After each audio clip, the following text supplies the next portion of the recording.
In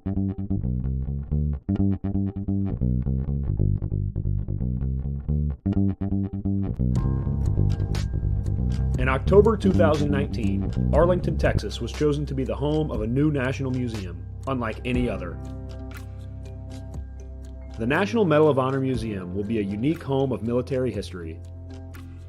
The 100,000 square foot museum will house exhibits, archives, and artifacts relating to the 3,500 U.S. troops who have been awarded the medal, the nation's highest honor for valor in combat.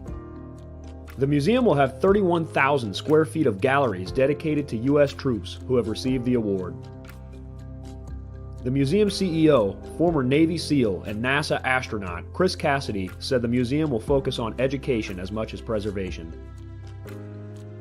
The building will have 5 areas dedicated to Medal of Honor winners from the Army, Marine Corps, Navy, Air Force, and Coast Guard. The main gallery will be located in a central plaza under a 25,000 square foot slab of steel, which will appear to be suspended in midair. It will be supported by 5 pillars. Black Rifle Coffee is a corporate sponsor of the museum, as are the Dallas Cowboys. The museum's board also includes over a dozen major corporations and 6 Medal of Honor recipients, including David Bellavia, Patrick Brady, and Britt Slabinski. Army Staff Sergeant Bellavia was awarded the medal for clearing an entire house by himself on November 10, 2004, as a squad leader in support of Operation Phantom Fury in Fallujah, Iraq. He killed 4 enemy fighters and wounded a 5th in close quarters battle. Army Major General Brady flew and coordinated the evacuation of 51 seriously wounded men during a firefight in Vietnam in January 1968.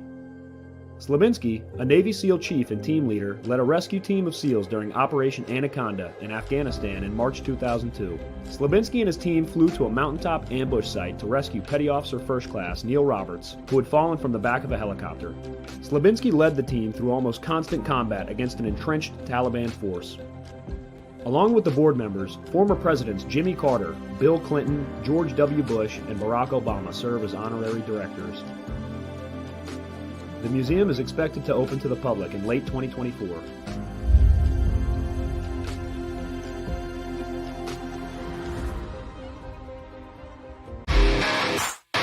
All right. Welcome back. Misfit Nation. The Misfit Nation Show. We are a show founded by a veteran and hosted by 2 veterans and a military spouse. Our mission is to get people to tell their stories to the world. If you're an author, share your tips with the Misfit Nation. If you're a musician or an actor, our audience needs to know how they too can get into the business. Coaches, we love our coaches. Come on and share your tips with the Misfit Nation to help them become better versions of themselves. If you are a corporate leader or an entrepreneur, come on and show how you did it and how hard you have fought for success. If you are a veteran, first responder, or Gold Star family, we would love to have you come on and share your story with the Misfit Nation. We always have time for you. If you're feeling down, alone, or starting to see the darkness, stop. Think about those who are around you. You are not alone. You will be missed. If you feel like your problems will be a burden to those in your inner circle or feel embarrassed, dial 988. If you are a veteran, take option 1. We need you to keep pushing forward. Don't make a permanent solution to a temporary problem. If you are a new listener, welcome to the Misfit Nation Show. Be sure to subscribe to our show on your favorite podcast app. Also on our YouTube channel at @the_Misfit Nation. Subscribe and click the bell to keep you up to date on our latest episodes and all of our news. You can also find us on Heroes Media Group and About Face Radio. Now, let's get to the show!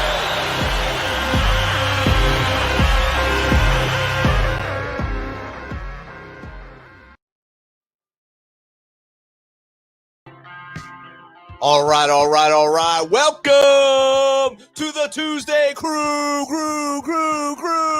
We got Jake, a.k.a. Lacey, and Steven, a.k.a. Cagney, on the mics tonight, and they are welcoming a great guest in Will Eller, U.S. Army EOD veteran. As you know, this week is our Memorial Week shows, and we will start our show off remembering those who we lost in December of 2005. So bear with me as I read through this list. It is a long list of those who gave the ultimate sacrifice. Army Specialist Marcelino R. Cornell.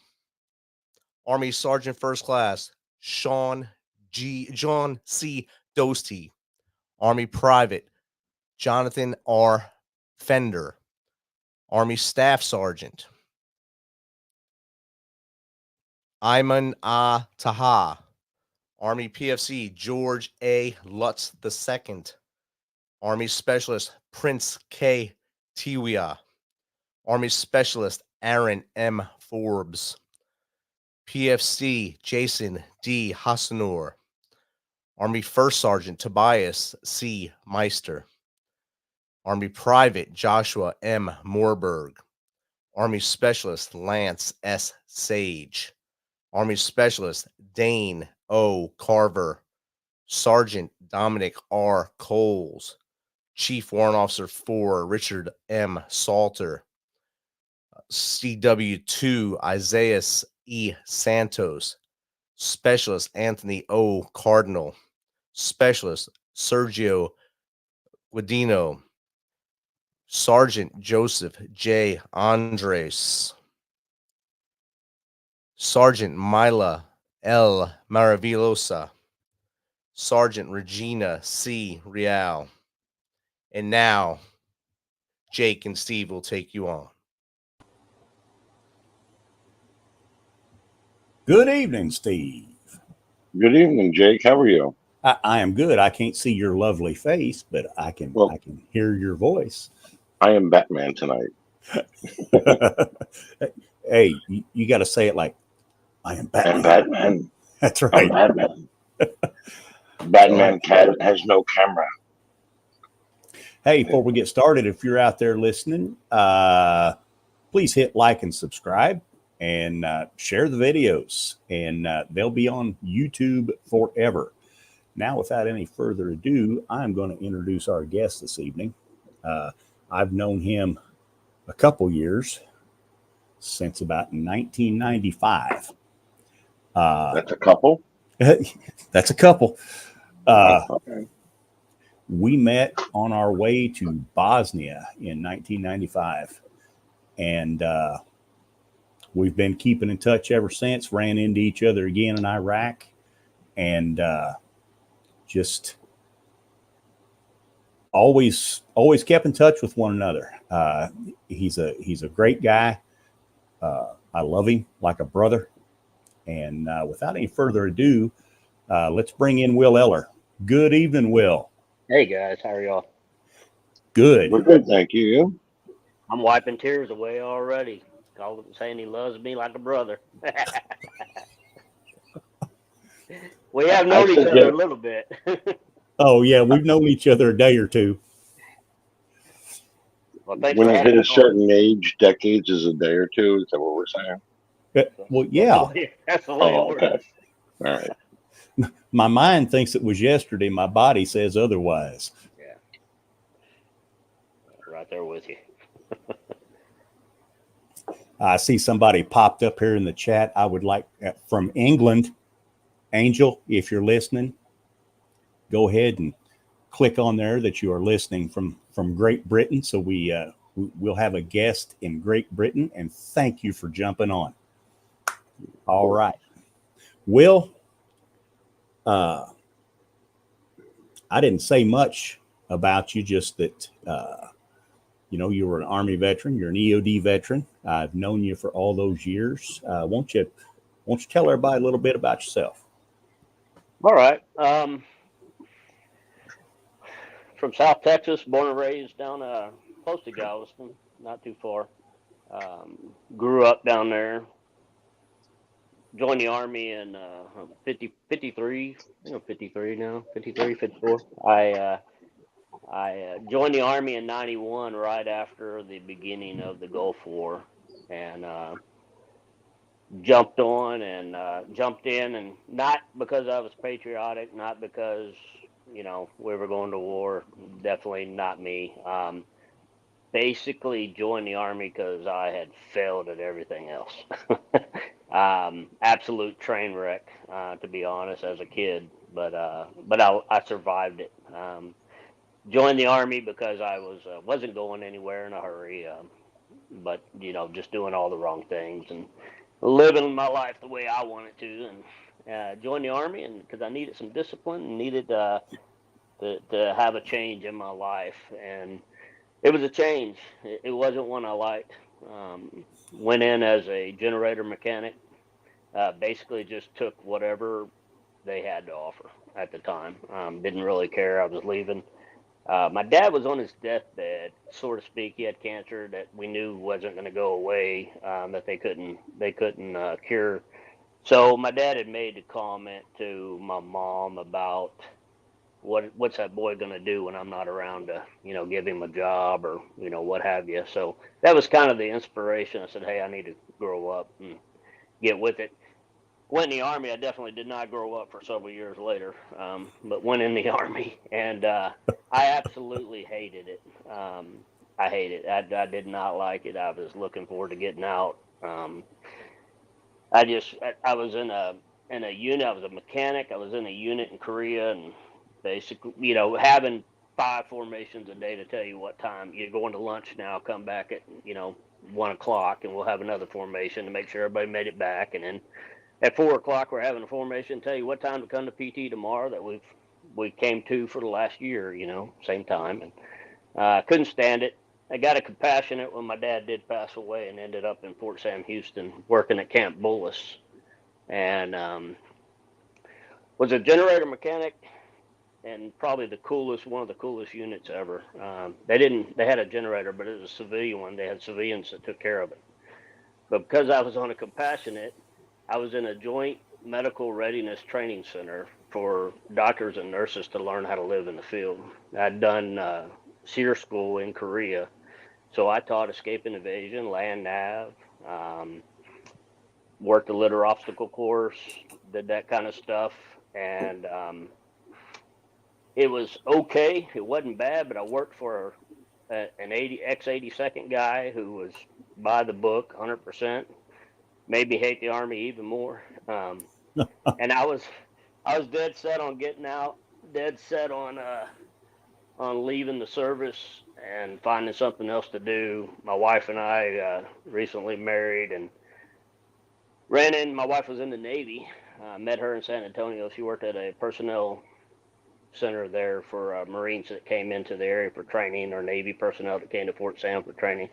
Mm-hmm. So we met and got married and have 3 kids now and all that good stuff. But I was getting out, had my sights set on something else, and one day it rained at Camp Bullis. And when it rains in the hill country of Texas, everything washes really fast. And we had a mortar round that washed up. Didn't know what a mortar round was. Never heard of one. And they called EOD. They marked off the area because we had students out there in the field. And they called EOD. And I worked for a guy who was in the 82nd who wore, if you put your hand in your pocket for 2 seconds, a vein popped out in his head, his forehead. He was very, very much by the book. I'll never forget him. Probably one of the best leaders ever, but he was so ate up with the Army, and his name was Alan Kelly. He's a great guy. But anyways, these guys show up in a Cut B pickup. They get out of their truck. They got hats kicked up like this. They got no top on, just T-shirt that says Bomb Squad on it. They're calling each other by first name basis, everything. And all I could do was look at my NCO, and I'm like, I'm waiting for this vein to pop out and for him to go into shock here. And it never happened. And when they left, I said, who was that? And he said, that's them EOD guys. And I said, how do I become that? And he says, oh, you don't want to be like them guys. Look, they showed up here. You saw how they were. They didn't even have their boots, blouse, all this stuff. And I said, exactly. And you didn't say one word about it. Those are my people. And so that was it. Come to find out, the unit at Fort Sam was Ed Bundy, Mark Lavario, Chad Hegeman, Starkey was there, just amazing people. Bodie Yes. was there, incredible people. Jimmy Little was a sergeant major down the street. Mm-hmm. And I went over there and this is how it was back then. It's changed these days, but Ed Bundy lived at the end of the street from me. Another EOD tech lived on the next street. Another one lived right down from him. So everybody lived right there close together. And I ended up meeting Ed and talking to him. And next thing you know, I was an attachee at that unit and went off to school and became an EOD guy. Joined in 95, left for school in 94, went to Eglin, Indian Head, the real EOD school. I don't need hate. I'm just poking the bear here. Went back, of course, to Redstone to finish out Army Specific, and then went to Fort Leonard Wood, Missouri. Jimmy Little had told me, he said, where do you want to go when you graduate? And I said, I'd like to go to Fort Leonard Wood. And he said, you'll go to Fort Leonard Wood if that's where you want to go. And sure enough, when I was in Nukes, he called. And he said, do you want to go to Fort? He called the schoolhouse. And I said, do you still want to go to Fort Leonard Wood? And I said, I do. And he said, that's where you're going. I said, all right. He said, don't mess up. I said, okay. And I made it and went there and got there in 95 right when Oklahoma City bombing happened. Mm-hmm.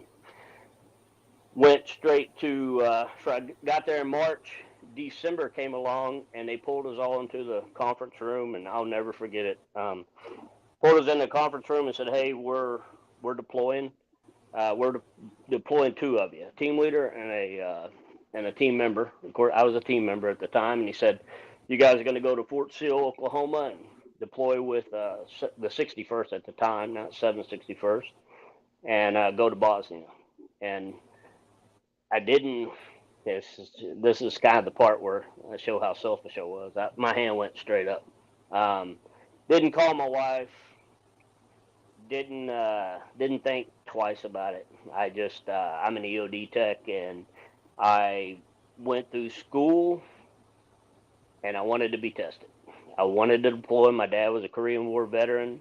Didn't have much of a relationship with my dad, but I figured I got to do those things to experience, real life. And my hand went up, and then they told me, you got to go hit medical now because you're leaving in just a couple of days. And I said, well, how long am I leaving?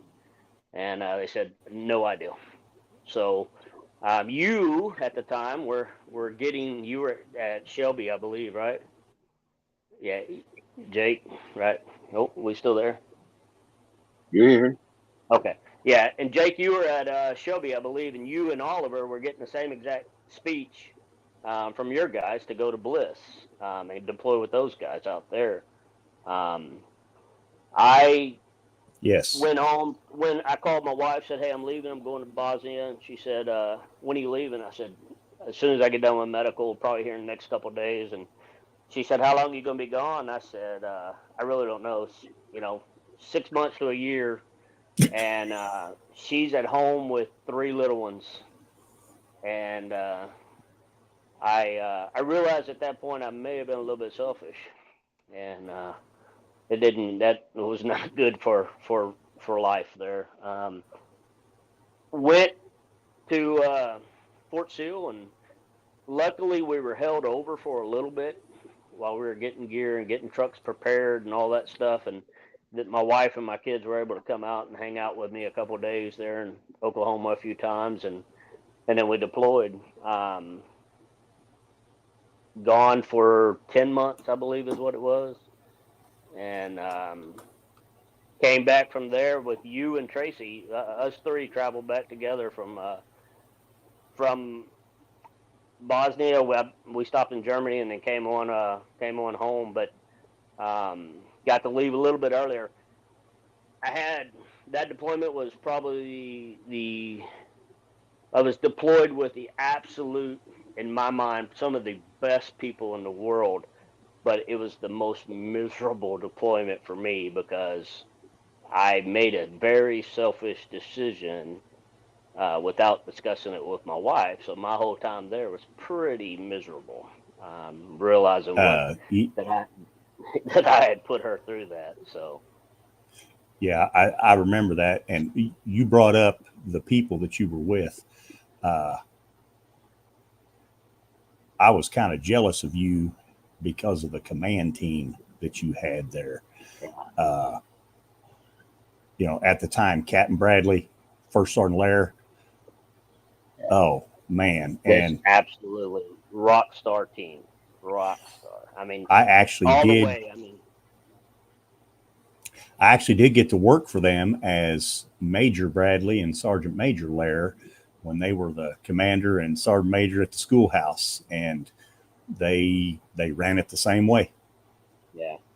Yeah, unfortunately, I made some poor decisions that resulted in me not having a good time. But and I when I volunteered, I was sitting in a room with some just grand slam team leaders too when they told us, and my hand went up, and I was looking across the tables at team leaders, and I was like, I need one of these guys to raise their hand, and the one that raised his hand, you know, EOD wise, he was on point as a person, and he had some problems.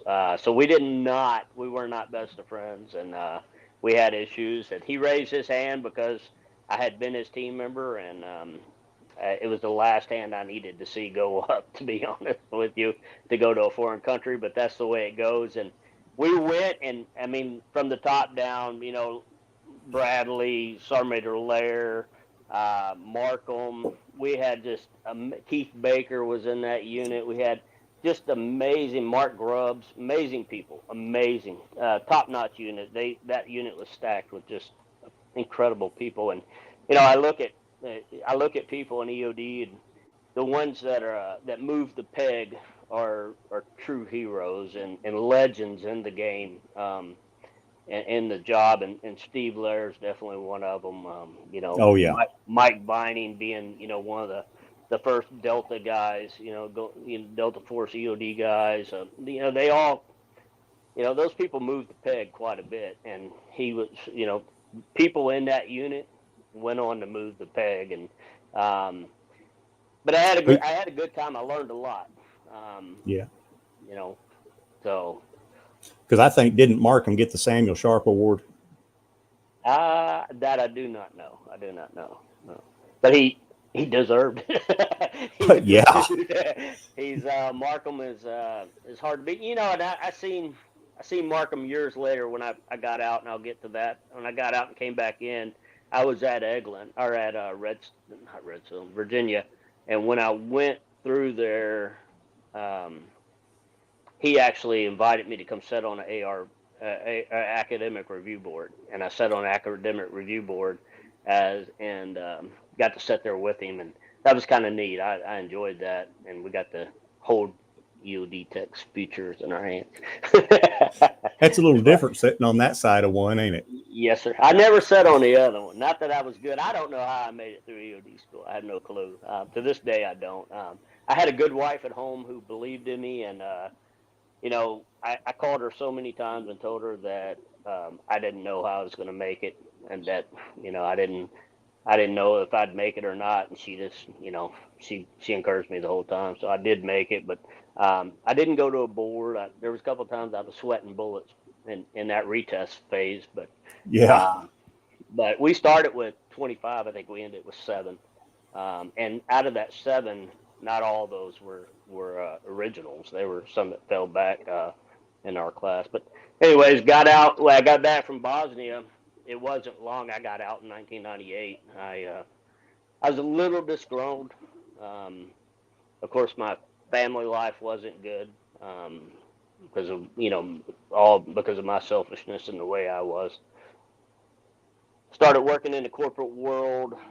Did some EOD work actually for a couple months, and then found a great position in the telephone business, and went to work there and ended up working in the corporate world and climbing the corporate ladder, so to speak. And life was good except for the fact that I was living out of a suitcase. I was never home, so it was no different than me raising my hand. Ultimately, so. The wars kicked off. Jeremy Daniels is the culprit. Jeremy was calling me, telling me, "Oh man, you won't believe what we're doing. We're going to Iraq. We're blowing things up. We're doing this. We're doing that. It's awesome." Ray Ertl was just the opposite. Ray was saying, "Stay away. It's a new world. Your tolerance and your patience won't do well." Ray was kind of, and the bad thing is they're like best friends, right? So one was telling me one thing, another one was telling me the completely opposite. I decided, well, it didn't take long, and I told my wife could see it. I mean, she could see it all over me. I couldn't stand it. People were dying. EOD techs were dying. And probably the straw that broke the camel's back was Kim. That one.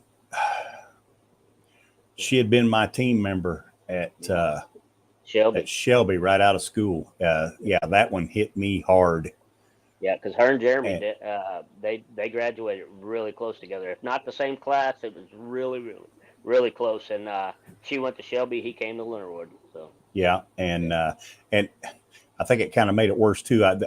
I knew Max, and that was just that was a bad time.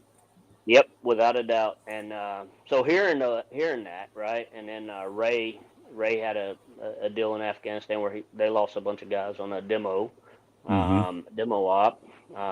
Hearing that stuff was truly eating me from the inside out. It really was. I was performing at work. I was still doing my thing. But all I could think about was that. All I could think about was, the job. And so it didn't take long, and we had that discussion, and my wife was like, I don't think you're going to be happy unless you do this. And she, we told my mom. My mom lost her mind. My mom was very, very upset, and she was telling my wife, "You put your foot down right now. He's not going back to war." And my wife basically said, he's not going to be happy. He's just not. There's people dying, and there's things happening. I wasn't thinking so much of my, I want to go to war. I was really thinking about, I want to do this job there, because the IED threat was so massive, and I didn't really know anything about IEDs other than there was a Lima pub out there, and what we learned in school, because I'd been out of it for so long. If something's interesting, stop me. If not, I'll ramble. But I tell you what, take us to the point where we saw one another again in Iraq. Okay, I had a hard time getting back in the Army. Yeah, a very hard time. I got back in. I was up north, and man, I'm horrible with names, but I was with the 763rd. I was up north, and Jeremy and I both got Taji. I was at Taji. Jeremy and I both got fragged out down to Baghdad. And fragged out, for those that don't know, they take an EOD team and they say, "Hey, look, we need you to go operate in this area. People need support." And so I took Jeremy's team and my team and they sent us down to Baghdad. And we ended up living with you guys. Well, you guys replaced the unit that we were living with. We basically moved in, said, "Hey, we need a room." They gave us a room. We were supporting some engineers and some other people. And Jeremy would work. He and his team would work one day, and the next day I would take the mission, and whatever happened in that area, we were responding. You guys came in and replaced that unit, and it was pretty incredible to see you walk in there and see old Jay Collin. Hey, we got a thing here. That the first person we was talking about was Kim Volts. They wanted her full name. Oh, okay. But I was to say that I was surprised when I walk in and saw you was that's an understatement. Yeah, we it was really cool. I mean, it was a good time staying there. The mission wasn't too hot where where we were getting beat up too much.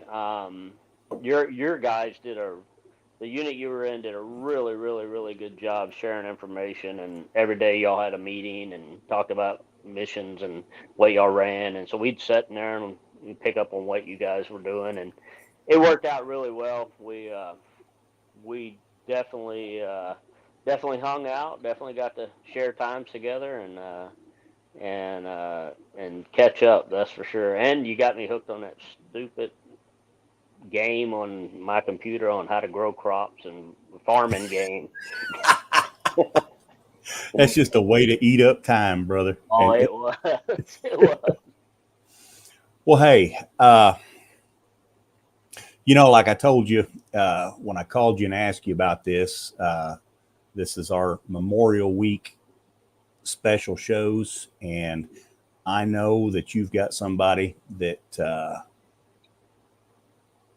was very, very close to you that you want to talk about, and just tell us about him. Well, unfortunately, we both have numerous. We both have got a long list. At the moment, I took my wife and my daughter. We were in Florida for my son's wedding, July before last, or last July, and I went to the wall and I counted names on the wall, and of all services, and I think 34 names, I believe it was, that pulled on heartstrings, right? That Oh, I yeah. knew them enough to where it was a kick in the throat, right? Mm-hmm. So we both know a lot, and I'm definitely want to talk about Chauncey.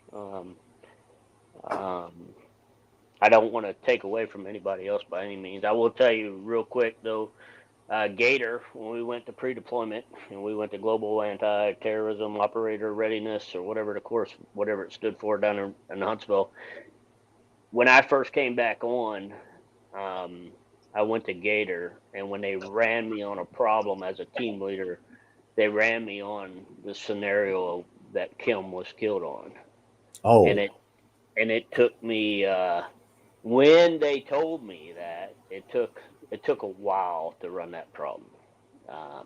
I can. Terrible. And then I'm sure you can relate, and but so Chauncey came to Fort Leonard Wood. He was there before I came back in, so he was an E3 at the time, I believe. Mm-hmm. And young, skinny, little bitty old nothing kid from Texas, East Texas. Very proud to be from East Texas. Well, hey, aren't all of you? Just a little bit, yeah. Well, I've got a dear friend that lives in Alaska, and he likes to remind me that Texas is small. But I think we are just a little. But anyways, he was raised in East Texas, and he joined EOD straight off the streets. Good kid. Just learning. We had a whole unit full of brand new soldiers. Mm-hmm. And we were fixing to deploy. They went to NTC. I showed up to the unit while they were at NTC. And he gets back, they get back, and I meet him. Of course, he's from Texas, so he's hanging out with me a lot. And at first, he started chasing my daughter a little bit, and we had to have a conversation. And he actually asked me if he could ask my daughter out, and I wasn't much of a Christian back then, and my reply would probably been about the same as your reply to a young EOD tech asking you.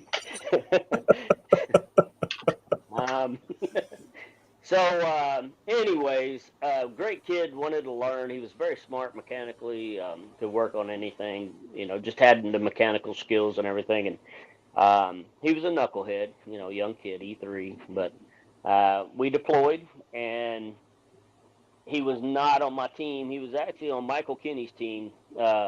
Michael Kinney used to be at the unit and then came back out. He was on his team for a while. Oh, my Chica's saying hi. And then we get back from that deployment, the one where I ran into you. We get back and we get told we're not home but just a couple of months, and we get told we're going again. For the surge. For the surge. Yeah, And I got the same thing.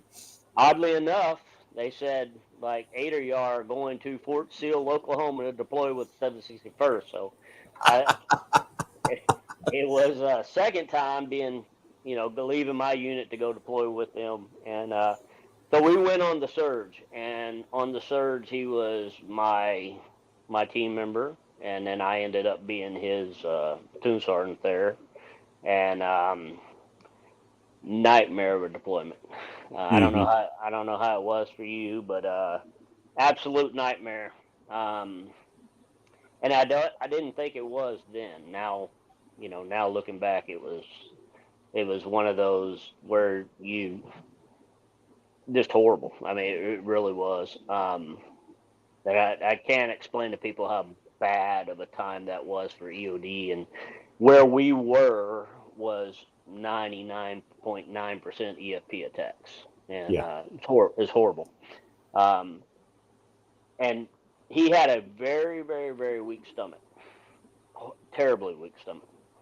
He wanted to get me in the firefights and everything else as much as he could. He wanted to get out of the truck and run and do everything else, but when it came to seeing something bad, I had to make sure he stayed in the truck. I had another guy who used to do homicide cleanup, so he was my guy. But at that time, we were doing so much and working so much that I remember being at the sanitation rack and having him sitting in the truck. We'd come back in from an incident. It was just him and I. Ran by, got told to go to the sanitation rack where they clean vehicles up after a catastrophic hit of an IED. And I remember leaving him in there, and I got out of the vehicle. And when I got out of the vehicle that was hit, there was a sergeant major sitting there from I think it was 369 Armor. And he said, "Hey, come here." And I walked over there, and he said, "How often do you come to the sanitation rack?" And I said, "Far too many times." And he says, "You don't come anymore." He says, "I've seen you here." He said, "You're not allowed to come." He said, "From now on, they will get in the vehicle and they will call you if something's damaged, but you're not going to dig through stuff to find out if something's damaged, if an AT-4 is damaged or a grenade or something like that after a IED attack." And I said, "All right." And I started to walk away, and he said, "Hey, come here." And I said, "What?" "Yeah." And he goes, and I didn't think about it, didn't see it, didn't realize it, nothing. He says, "Dude, you're covered in brain matter." He says, you got stuff all over you." And he had a soldier go get one of his uniforms to bring to me, and I changed right there. And he says, "You do not come back here." And that's the kind of times we were in. It was horrible. It was really, really horrible. But I left Chauncey in there and tried to do everything I could to keep his stomach together. Before that deployment, we were at Gator, and he said, "Hey, I need to talk to you." And I said, "All right." And he said, "So I've been talking to your niece a lot." And I said, "Have you?" And my niece lived in Texas, and he said, "I'm thinking about asking your niece." And I knew they had been talking. I mean, they've been having those, teenage kid conversations, like 1 or 2 hours a night, her in Texas, him in Missouri. And he said, "I'm thinking about asking her to get married before this deployment." And I said, "Well, all I can tell you is she's got a daddy that's about as genuine cowboy can be. And he will tear you to pieces if you don't treat her right. I don't even need to get involved." And he's a mountain of a man. He's the only man I know that ever wrestled a bear and won. And I said, "I will. I don't. I mean, you go on, big guy." And they got married and we deployed, and I ended up running him as a team member for a while on my team, and then I ended up taking over for the platoon sergeant. I had to go home early for a surgery, and ended up being platoon sergeant. I think we ran as a team several times after that as well. And got back. We both went to Fort Polk, Louisiana. Him to the unit to the 705th, and I went to JRTC. Mm-hmm. So I was evaluating teams coming through and getting ready to go to war. And he was at the unit trying to become a team leader, and he became a team leader. And that unit was pretty young, and they got told, "Hey, you're deploying." At that time, I got asked to go to the SORB Special Operation Recruiting Team to go try to recruit EOD guys out of the Army that were in jobs into EOD. And so I went to Fort Bragg, and I'll never forget it, and it sticks with me today. It weighs heavy at times, but at the time at the SORB, we weren't sure, because I was going to a recruiting position. Mm-hmm. Even though I was going to the special operations side of the house for recruiting, they sent me to recruiter school. You had to do it. Everybody, all the instructors at recruiter school were like, "Yeah, you're going to the SORB. You'll never use this stuff. You're not going to talk to kids off the street and in high schools. Just make your way through recruiting school, be done, and go live the good life at Fort Bragg." Well, And that's where I run into you again at Fort Jackson. Yep, without a doubt. Yeah, you were staying there. You were backstopping while I was there in school. That's right. Yes. Yeah. So while I was in school, because EOD was not an enduring program, the SOAR, Fred Dumar, was our colonel. He was a Green Beret colonel, the absolute just phenomenal guy, phenomenal leader, incredible guy, without a doubt. He was our colonel, and he was talking to Adrian White on a regular basis, and Adrian was the lead EOD guy, and he's like, "Look, if you guys aren't becoming an enduring program, we may not be able to keep you under our umbrella." So me being in school, not even on the team yet, I'm calling Adrian, and Adrian's telling me, "Man, I don't know if you're going to have a job when you get here." And I happened to call. I had a really, really bad. I've had bad ankles for years and years, and I twisted my ankle in school doing something, and I was on crutches and called. So that was going against me, being on crutches. Had messed up ankle. I can't tell you how many times. I should probably have surgery about 10 times on the ankle, but I just kept pushing through. So I hurt my ankle, and then I wasn't sure if I was going to have a job when I got done with this, probably one of the most ridiculous schools the Army has. Because, again, I'm a non-compliant guy, and you sent me to an Army school where we're supposed to have formation. And I was in charge of my class, and we're supposed to have formations every day for accountability, and I don't do formation. Yeah, I wasn't the guy, But so I had all these things going against me, and I remember calling, and him calling me, and he said, "I passed my team leader cert." And he's like, "Man, we really, really need leadership." He said, not top leadership. They needed platoon sergeants. And he said, "Man, you should call Featherman," because I was telling him I may not have a job when I get out of the school. He's like, "You should call Featherman and deploy with us. We're deploying." And I was this close.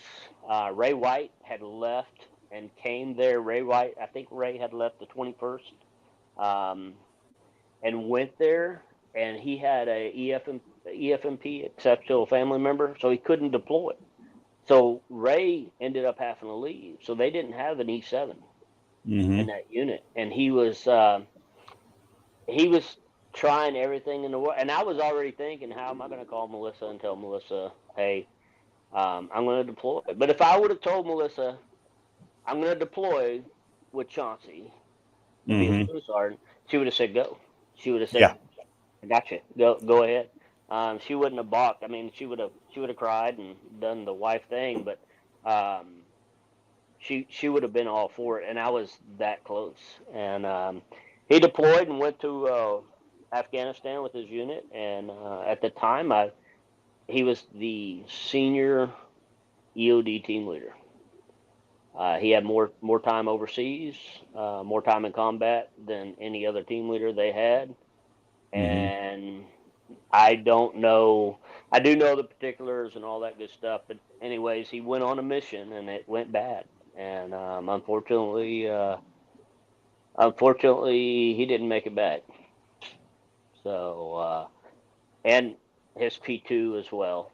He didn't make it back either. So both of them got hit. They were dismounted ops with the infantry, and things went bad, and he didn't make it back. And it was a horrible hit, not only to the family, it was a horrible hit across EOD. I mean, everybody knew the kid, loved him. Great guy, and hard worker and all that good stuff, and good EOD tech. Just some, Murphy, I guess. So, but yeah, just definitely. I tell this story. I keep him close to me. Him and a few others are on a bracelet. I look at it every day. I keep him in my heart, and definitely. I think about him a lot. He's a good kid. He's and he was kind of like me as far as the fact, I don't think Chauncey Mays jumped on the Army, raised my right hand, say my oath to go in the Army because it was a patriotic thing. I'm sure it was there. We all get teared up. Our head starts to swell and our eyes leak when the national anthem's played or Pledge of Allegiance or anything like that. That's in us. But when it came down to signing paperwork, we probably, neither him or I, signed paperwork saying, "Ooh, I'm going to fight for my country." It was more of, well, I need to get out of a small town. I need to do something else in my life. This is going to be good. And that video they showed me at the stinking recruiter's office looked pretty sexy.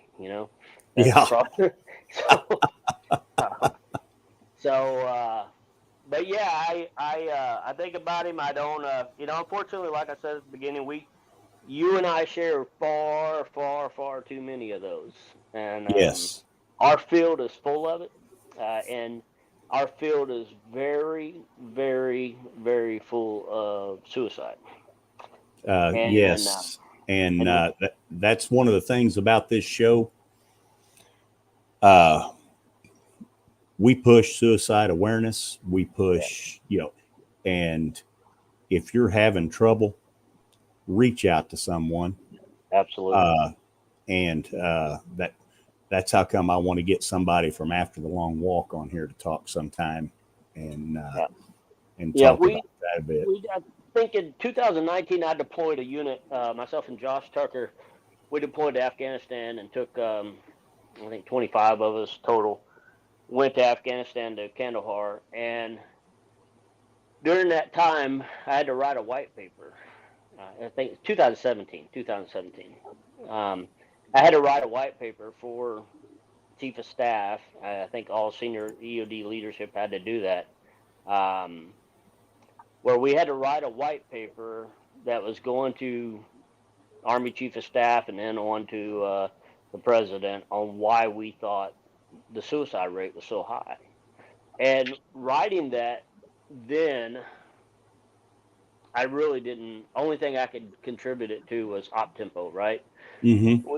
Op tempo was crazy, deploying constantly. I spent 39 months deployed. That's, I know you did too. You spent a bunch, and it's the surge was a mountain that just got placed on our back, and horrible. I mean, horrible time, and so that's the only thing I could contribute it to. Now I'm educated a little bit more, and now TBI, blast over pressure, the things that happen in your brain, the things that are going on now explain so much as to why we have that huge amount of suicide in our field, and it's a shame. It's terrible, and the bad thing is we battle it every single day. Organizations like After the Long Walk that have constant phone watch for people, EOD techs that call in, with EOD techs answering the phone. You know, your Yes. brothers, you may or may not know them. We're a small field. You may or may not know them, but they're techs on the other end of that line. So we have that because people saw the need to, hey, this is ridiculous. We've got to provide something, and thank goodness for the guys that kicked that off and started it and you know, got that going, because it's been a blessing to a number of people's lives, and it's horrible. It's a horrible epidemic in our field. It's terrible. It's guys and gals are suffering every single day, and I think a lot of it has to do with blast overpressure. A lot of it has to do. I mean, I suffer migraines like nobody's business, and Yes. you know, and I know what it's from. I try to figure out other things that could be a problem, but you know, CT scans say otherwise. So Yes. Yes, they do. Yes, they do. But I don't want to go too far, because we both share, like I said, we both share a lot of people,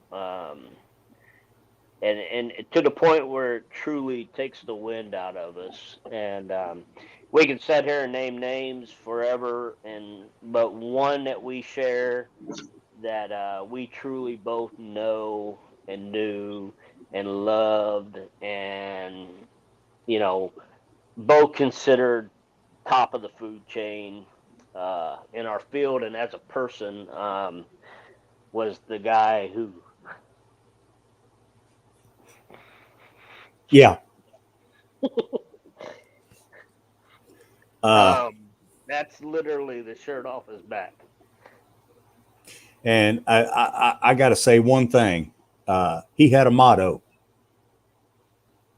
Do you want to be good, or do you want to be great?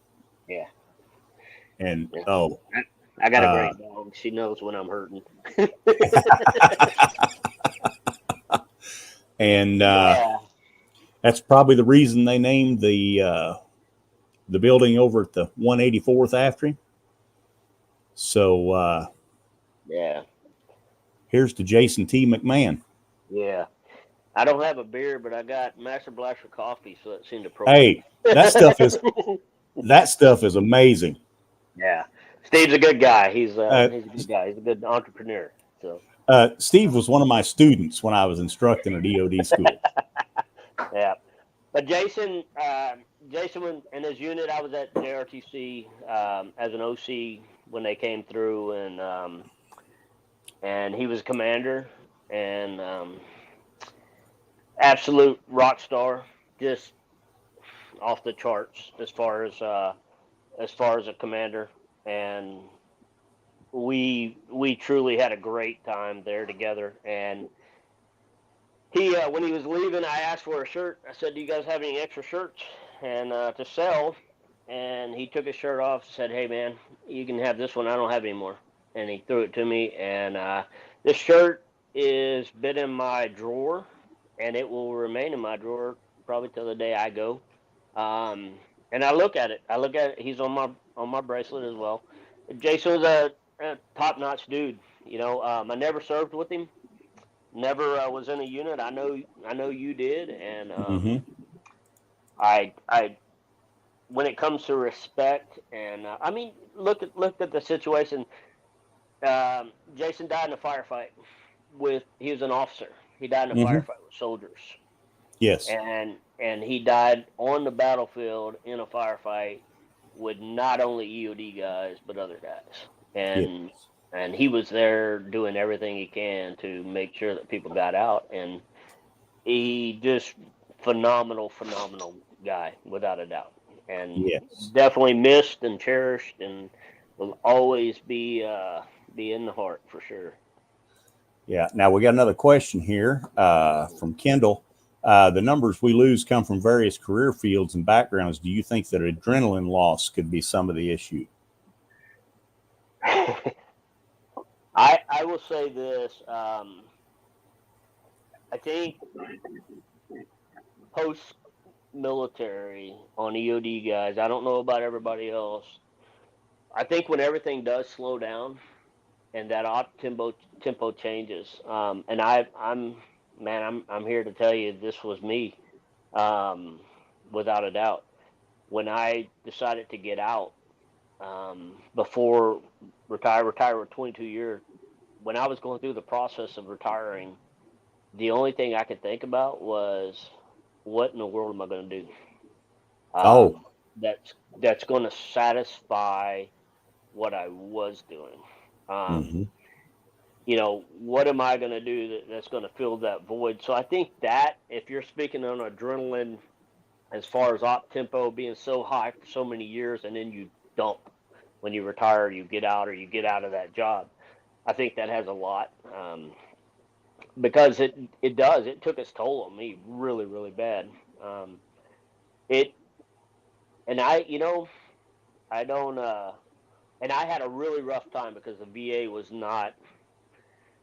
and I did not get along very well during that whole process.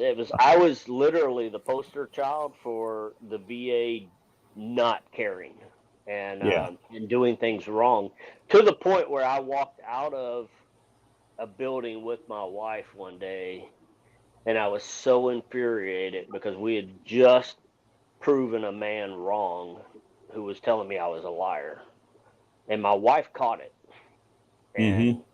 and he couldn't say anything, right? So my ratings, everything were really messed up. Everything was really, really bad.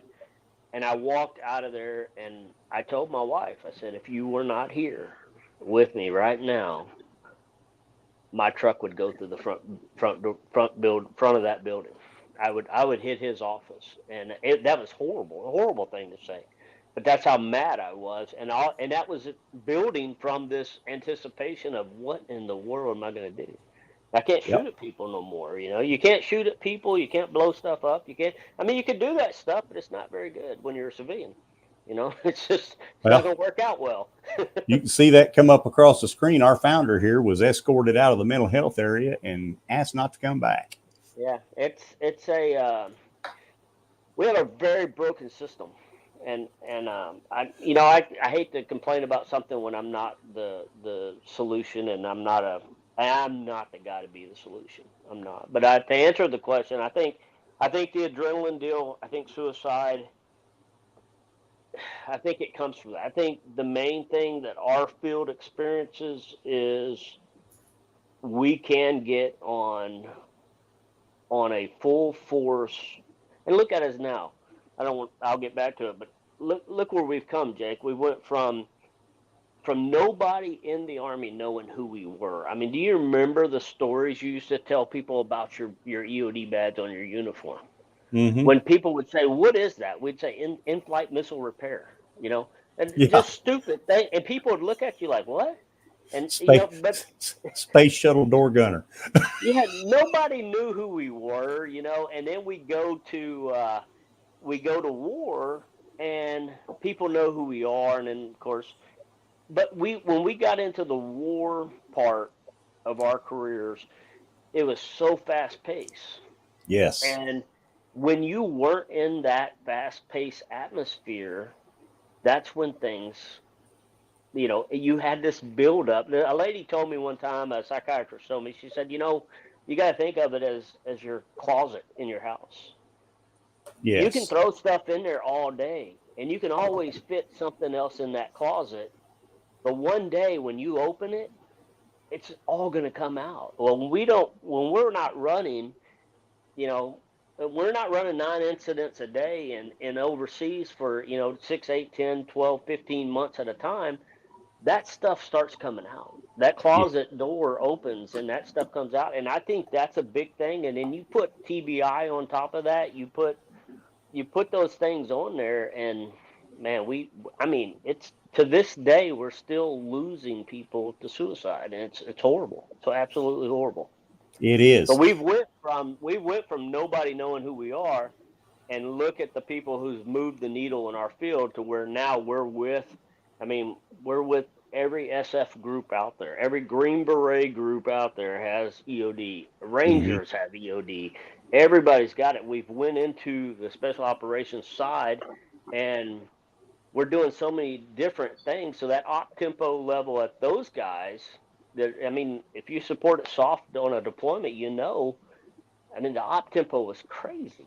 It just, and then when you stop all that, you know, when you stop it, that's when you have to start processing. It's tough, and unfortunately, we have several that fell to that. So. Yeah. Well, hey, I'm getting the red light. Uh-oh. So we're going to have to wrap this up. But when we do, hang out in the green room a little bit, like chat a little bit more. Okay. I will say this. I'll end with this right here. I tell you, man, I'll babble, but I'll end with this. God saved me. Period. God is the reason I'm here. When I started removing scales from my own eyes and seeing that He was available, and that He wasn't done with me, that's why we're here. That's why I'm here. And you know, that's the biggest thing I have to contribute to. I have an amazing wife, amazing children, but God is the reason that Will Eller still has a heartbeat. So. Yes, I will agree with you. Well, Will, pop off into the green room, and all right. We'll continue this for a little bit. And I want to tell everybody, if you're watching the taped version of this, remember to like and subscribe. And it's on YouTube forever. So, and I thank each and every one of you for jumping on this evening. It's been a real good time. This was a great show. Thank you both. Thanks. See you. All right.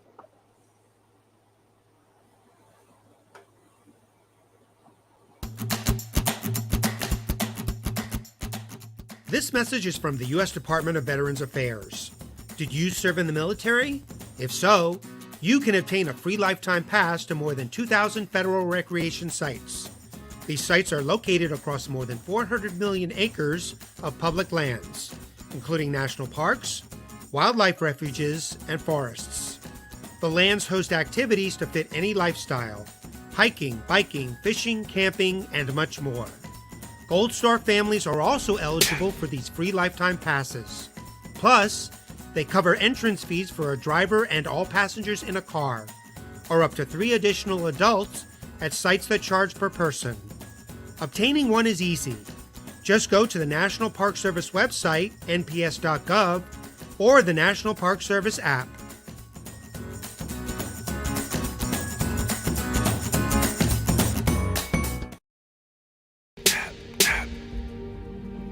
He raised his right hand, promised to defend his homeland. Enemies foreign and unknown. When will he be home? Tap, tap, tap. The plane rises into the sky. Friends and family wave goodbye. Will we get to see him again? For now, we have to remember when. Tap, tap, tap.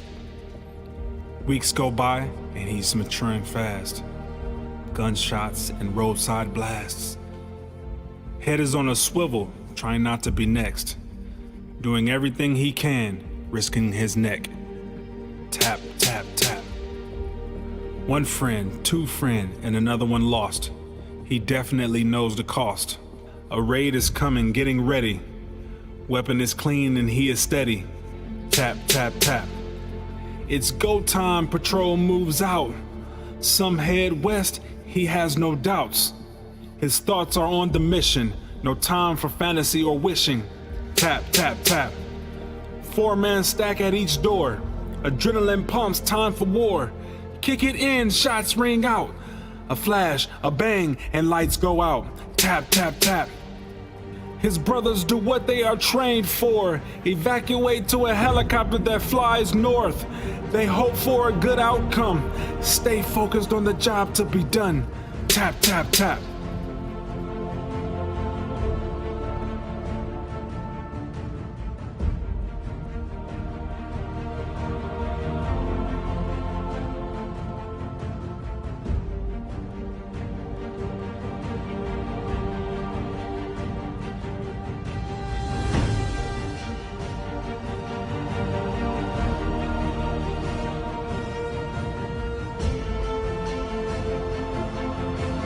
On behalf of a grateful nation, we regret to inform you that your son, your daughter, is not coming home. the tap at the door is a sound loved ones of those serving fear the most. Remember those who have gone and the ones they left behind on this day.